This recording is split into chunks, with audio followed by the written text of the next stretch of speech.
Good morning, everybody. Good morning, everyone. Ẹ káàárọ̀, ẹ káàárọ̀. Ẹ káàárọ̀ ní gbogbo ibi tẹ́ bá ti ń gbọ́ mi. Ẹ̀yin tẹ́ wà lọ́sàn-án, ẹ káàsán. Ẹ̀yin tẹ́ wà lálẹ́, ẹ kálẹ́. Ẹ̀yin tẹ́ wà ní ìrọ̀lẹ́, kú ìrọ̀lẹ́. Mi ìfẹ́ gbà wá lákòókò. Ọ̀rọ̀ mi dorí ọ̀rọ̀ tó lọ oríṣiríṣi awuyewuye tó lọ nípa Odùduwà nation. Odùduwà nation. Mo fẹ́ bi ẹ̀yin ọba wa, ẹ̀yin bàbá mi, ẹ̀yin màmá mi. Mo gbé ọ̀rọ̀ yìí, mo gbé dórí dádì mi, Ààrẹ Ọ̀nà Kakanfò bàbá lógun ọ̀fẹ́ o.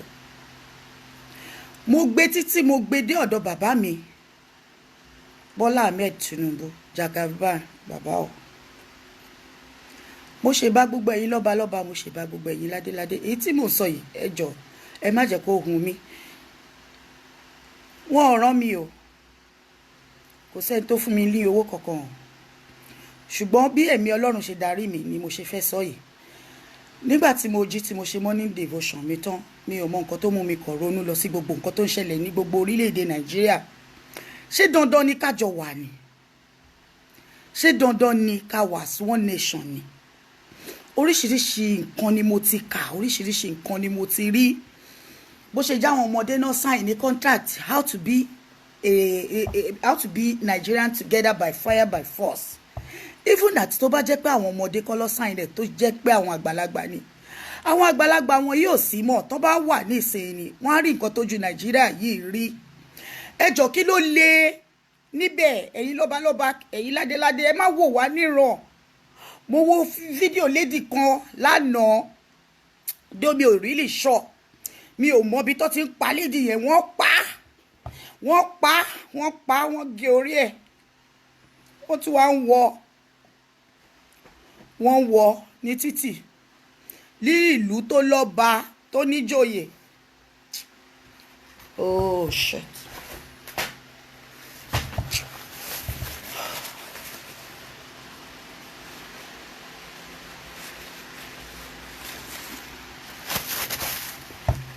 Sister mi kò sọ̀rọ̀ kan láìpẹ́. Wọ́n ní ẹnu Yorùbá òkò. Ó tọ́ ni. Ó tọ́ dẹ̀ tún kọ́. Sister mi torúkọ wọn jẹ́ Wine Oríadé Ọjà. It's long I spoke with her. The last time she called me out, I can't remember. I really need to speak with her. Ọ̀rọ̀ yìí ni mo rò títí láàárọ̀ yìí pé ǹjẹ́ orí àpèrè kọ́ ni àwọn ọba wa fi ń ṣeré yìí? Ṣé bẹ́ẹ̀ ṣe máa lajú yín lẹ́rẹ̀ẹ́ tó máa wọlé wá ká yín mọ́lé? Wọ́n ń kó wọn kiri. Ọlọ́run ló mọ ibi tó ti ń kó wọn bọ̀, Ọlọ́run ló mọ ibi tó ń kó wọn lọ. Wọ́n ń kó wọn kiri, wọ́n ń kó wọn wá sí south, wọ́n ń kó wọn kiri. Gbogbo wọn yẹ ò mọ̀ pé south wa yìí exist tẹ́lẹ̀, tẹlifóònù tó fi hàn wọ́n ló fà á. And they are not coming in peace. Ẹ̀yin ọba wa ẹ má wòran. Orí àpèrè lẹ fi ń ṣeré ìṣódìgbà tó bá wá ká yín mọ́ tó bá ń gba fìlà lórí yín. Bàbá mi Sunday Igboho, ẹ̀yin náà mo ṣe bá. Gbogbo ẹ̀yin alágbára tẹ́ wà ń lò nílẹ̀ Yorùbá tí mi ò bá dárúkọ yín, kì í ṣe pé bóyá mi ò mọ̀ yín àbí mo fojú kéré yín, mi ò tẹ́ńbẹ́lú yín o. Ọ̀rọ̀ tẹ́ ń fojú kékeré wò yìí, ẹ má wò ó ní kékeré. Mi ò kéré jù nígbà tó ya Èkìtì state kúrò ní Ondo state. Kí ló lè nínú kẹ́ ẹ ya Yorùbá nation, Yorùbá republic, call it anything. Ẹ yà kúrò. Baba Buhari is not ready to do anything. The Bible said the kingdom of God suffered violence taken by force. We don't want to go on violence. Ẹ béèrè fún ẹ̀tọ́ wa. Ẹ gba Yorùbá kúrò láàrin wọn. We don't want to do with them again. I love Igbo people. They are making it loud and clear. Baba Gani Adams ẹ dìde. Ọ̀pá tó gbélé yín lọ́wọ́ ẹ lò ó. Gbogbo ẹ̀yin sọ̀rọ̀, gbogbo ẹ̀yin tẹ́ mọ̀rọ̀ sọ. Ẹ yé sọ pa ìtàn Yorùbá mọ́. Ẹ jẹ́ ká parapọ̀ ká máa kọrin, we want Yorùbá nation. Mo darapọ̀ mọ́ gbogbo yín, mo ń pariwo we want Yorùbá nation. Yorùbá wà lára ẹ̀yà tó pọ̀ jù nílùú òyìnbó lẹ́ni. We're working hard. Jésù.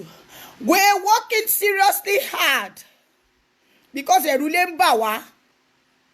Gbogbo nǹkan àlùmọ́nì wa náà ti kó sá lọ, wọ́n kó lọ sókè ọ̀yà. À ń rí àdẹ̀ sọ̀rọ̀. ṣẹ́rù ìjà ń bà wá ní akíkanjú ní Yorùbá ẹ̀rù ogun ò bà wá wọ́n á kó àgé wọ́n á gbẹ́ní wọ́n á tò wọ́n rẹ́rẹ́rẹ́rẹ́rẹ́ láti ibo sí ibo níbo láti jọ sọ wọ́n á kọ̀ lọ orí ilẹ̀ onílẹ̀ wọ́n á lọ jẹ oko àti nǹkan àlùmọ́ọ́nì wọn ẹ̀dẹ̀ máa wò wọ́n à ń fi wọ́n lẹ̀ à ń wò wọ́n. ẹ bá ń ju fídíò mi sí aṣíwájú wọn kì í ṣe ẹni tí mi ò mọ̀ mo lè kéré nígbà tí mo rí wọn ní Lagos Island. Baba, I was born and grew up in Lagos Island. Ọmọ yín ni mí, èmi rè, ojú mi rè. A ò fẹ́ yín ní presidency. N tá fẹ́ kẹ́ gbà fún wa ní kẹ́ gbà fún wa. Èyí kì í ṣe ọ̀rọ̀ àárín yín fín. A ò rí yín fún. The only thing tẹ́lẹ̀ fún wa tá ò ní gbàgbé àrọ́mọdọ́mọ yín. Ó ní kẹ́ ya àwa ya Nàìjíríà. Baba, ojú tèmi rè. Ìlú Paris ni mò ń gbé. Gbogbo ẹ̀yin àgbààgbà ilẹ̀ Yorùbá tí mi ò bá rí sọ ẹ jẹ́ kí n mọ̀ pé mi ò rí sọ. Ẹ sọ fún mi pé kí n gbé ẹnu mi dákẹ́ máa dẹ̀ gbé ẹnu mi dákẹ́. Àwọn èèyàn míì wà tó ń sápamọ́ sẹ́yìn fídíò tó ń ṣe fídíò wọn bàbá kò sí point. Dádì mi kò sí point. Ààrẹ Ọ̀nà Kakanfò. I remember sometimes ago when you visited Paris. Ò tí di ààrẹ ń gbà yẹn o. Mo ń dáná oúnjẹ fún yín lọ́wọ́ nínú restaurant mi ni èmi Ọlọ́run yẹn sọ fún mi. Mo rí yín ní orí àpèrè tẹ̀wà yìí, mo rí yín lórí àga Ààrẹ Ọ̀nà Kakanfò Jésù mi o. Mo dẹ̀ jí iṣẹ́ yẹn fún yín lọ́jọ́ yẹn. Mo ní dádì mi. Mo dẹ̀ rí yín lórí àga Ààrẹ Ọ̀nà Kakanfò. Ẹ dá mi lóhùn lọ́jọ́ náà pé yèyé àyè ńlá nìyẹn. Ẹ wà pẹ̀lú ọ̀rẹ́ yín captain lọ́jọ́ yẹn. Ẹ wà pẹ̀lú Fatayi brother mi kan bí báyìí. Ẹ wà pẹ̀lú Balógun brother mi kan bí báyìí náà ní Le Havre ní Paris ní France ní. Mo ní nǹkan tí wọ́n fi hàn mí nìyẹn o bàbá. Bá a ṣe fi rán mi ni mo sọ fún yín. Inú mi dùn ìjọ́ tí mo gbọ́ tọ́lẹ̀ ẹ̀yin náà pàpà lọ́lọ́run gbé sí àyè yẹn. Bàbá Ọlọ́run ò gbé yín sáyè yẹn lásán o. Wọn ò gbé yín sí àyè yẹn ceremonially o. Iṣẹ́ wà fún yín tẹ́ ẹ máa ṣe fáwọn ọmọ Odùduwà. Iṣẹ́ tí orúkọ yóò ní parẹ́ nínú ìtàn dẹ̀ ni. You will lead. You either like it or not, you will lead. There is a fight in front of you, Jesus. You will lead, Baba. You will lead. And you will win. Tí ògo bá ń jẹ́ t'Ọlọ́run, you will win. The fight is now. I am seeing a fight again in our head. Wọ́n ń bọ̀ wá jà ni o. Wọ́n fẹ́ wá jókòó síbi tí ò ń ṣe àyè wọn. Ẹ má gbà fún wọn o. Kò ní dákọ́ bẹ́ orí ọba wa kan lórí o. Kò ní dákọ́ jókòó sínú àpèrè ọba kan o. Kàn gba pálàsì lọ́wọ́ gbogbo yín o. Ẹnu Yorùbá òkò, ẹnu Yorùbá òkò. Èmi ìbá wọn sọ bẹ́ẹ̀ o. Lóòótọ́ lẹ́nu Yorùbá òkò, ṣùgbọ́n síbẹ̀síbẹ̀ mi ò gbà. Ẹnu wa máa kò dandan ni. Nítorí tẹ́nu wa ò bá kó a ò ní rí jà ìjà. Igbo ní báyìí sọ pé ẹnu àwọn oko. They keep on shouting Biafra. They go on doing their manifestation. Ẹ jẹ́ ká àwọn náà parapọ̀. Mo wà ní so many Yoruba groups. Àsọ síwájú lé ní o àjò padà lọ́la. Àsọ síwájú lé ní o àjò padà lọ́la. Kí ló dé kí ló ṣe wá kí ni ìṣòro wa? Kí ni ìṣòro wa? Ṣé dìgbà tó bá pa wá tán ni? Kálukú one side chalk.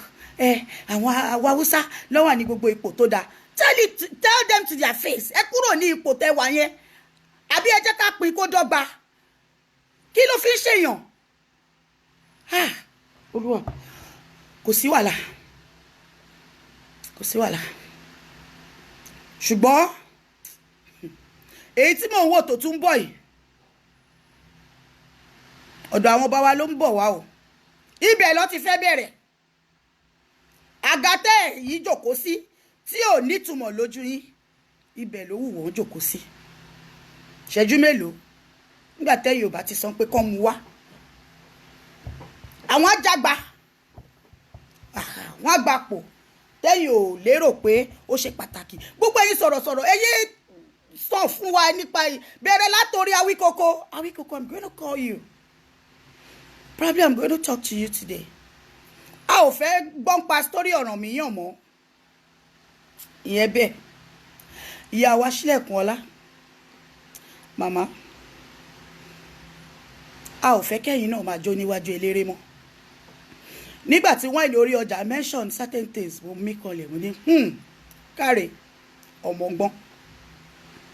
We want the queen that will dress like a queen. We want a queen that will be queening in her husband's kingdom. Ìyá Yorùbá nìyí màmá ẹ lè kéré níwọ̀nba ọjọ́ orí yín àmọ́ ìyá fún wa, ìyá lẹ jẹ́ fún gbogbo wa. Ẹ dúró ìyá. We want you to dress like the old queen. Tẹ́lẹ̀ àìkí rójú ayaba. Ayaba ìgbé ojú wọn jáde wọn ọ̀dẹ̀ kì í jáde. Wọ́n ń lọ òde.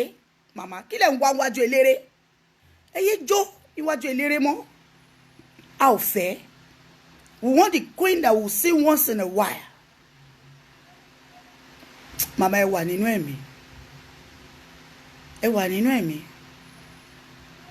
A ò rán mi jù báyìí lọ. Nice day everybody.